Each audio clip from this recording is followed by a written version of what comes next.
Hello chess friends and welcome to another video from our series The Best Games of Viswanathan Anand.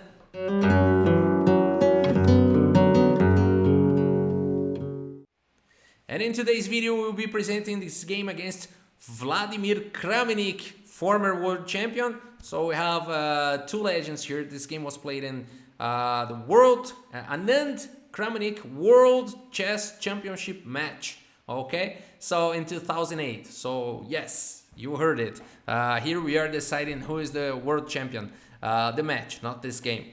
Here Kramnik started with d4 and here d5 from Anand, c4, c6, the Slav defense, knight to f3, knight to f6, developing knight to c3, and here e6, the semi-Slav formation, the same Slav defense. e3 was played, knight from b to d7, and here bishop to d3, and here pawn takes c4, bishop takes c4 and b5, the Miran variation.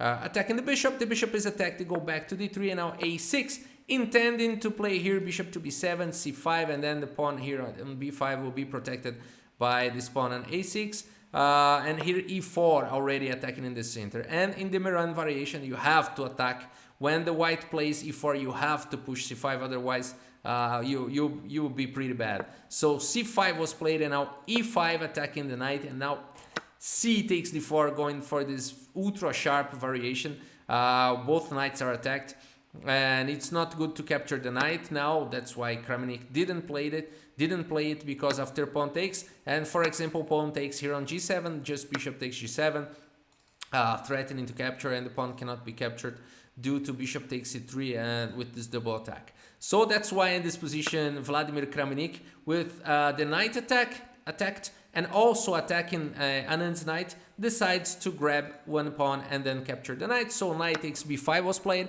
and a takes b5, and now he captured back his piece with e takes f6 and now g takes f6. Now here Anand goes for this very ultra sharp decision because he can capture here with the knight.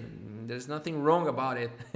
But probably because of bishop takes b5, and so Anand preferred to play g takes f6, and now bishop takes b5 does not come with a check, and this is a losing move because of queen a5 just checking the king and capturing the piece next move. So that's why in this position Kramnik didn't capture the pawn on b5 and played castling. And here queen to b6, protecting the central pawn, protecting the b5 pawn, everything all right. Queen e2 was played, intensifying here the pressure on b5, bishop to b7, counter attacking here on this long diagonal. Bishop takes b5, grabbing the extra pawn, and now rook to g8, just threatening to capture here the knight.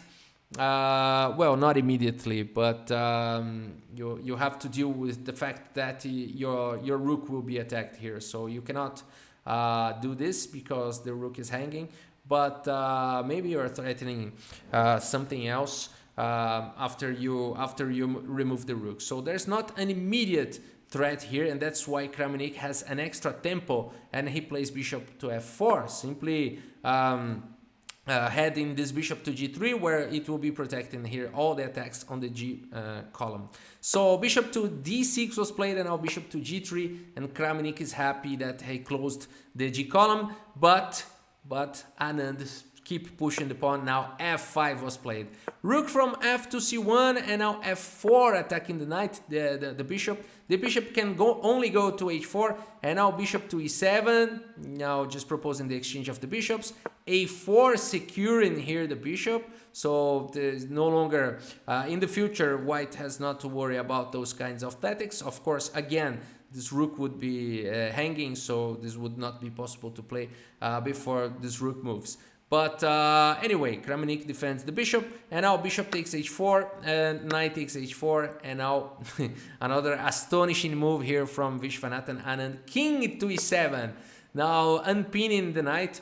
The game continued with rook to a3, and now rook from a to c8. Now the rooks were connected. No, so king to e7 not only unpinned the knight but connected the rooks, and now this rook on c1 is attacked. So rook takes c8, and now rook a1, just avoiding here that would be a disaster. Rook to c1 would be winning immediately. So queen to c5 was played. Not really threatening this, but maybe this would only exchange pieces, so it would really not be probably not Anand's intentions. So queen g4 was played, and now queen to e5, just bringing another piece to protect his king. Knight to f3 attacking the queen, queen f6 still defending the pawn, and now rook to e1. This is getting strange. Viswanathan Anand must do something, and he continues with rook to c5. And after b4, rook to c3, intensifying here the pressure on f3, and now knight takes d4. This beautiful sacrifice here from Vladimir Kramnik. And here's the deal.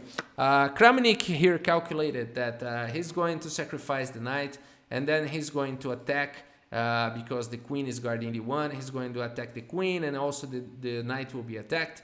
And even after the knight goes to f6, let's see how the game goes on.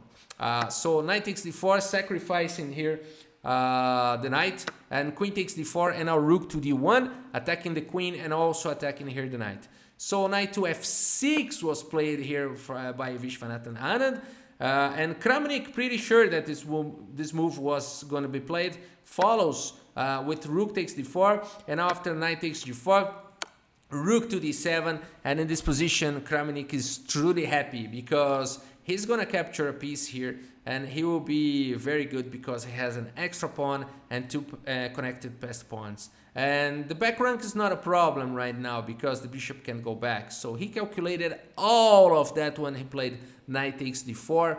But the problem is that Anand probably calculated one move later.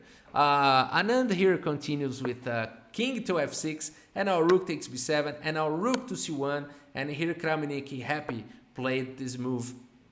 Bishop to f1, and now he just, he's probably thinking he's winning, because now white is a pawn up, and those are two passed and connected pawns, and there is no problem here. The knight cannot attack this bishop from where it is, or can he? Now in this position, Anand has calculated one move further than Kramnik, and he continues with knight to e3, this astonishing and winning move, and the only winning move in this position, knight to e3, attacking the bishop and threatening checkmate. And there is really no good way to avoid it. You have to capture. So the game continued with pawn takes, but after pawn takes, look at this position. Kramnik has no way to defend the bishop, and no healthy way to stop this pawn advance and promote into a queen. So there's nothing he can do. The king cannot go to f2. The bishop cannot move. Black is playing pawn advance and pawn capture with checkmate. And of course, white can avoid this by playing rook to c7. But in this position, Kramnik decided not to play this and simply resigned here the game. What a beautiful victory here from Viswanathan Anand. Let's see how the game could have continued after rook to c7 and trying to escape. Rook takes c7 and g3, for example, then rook to c1 again. And after king g2, rook c2 check, and after king f3, rook f2 check, and the game is simply over.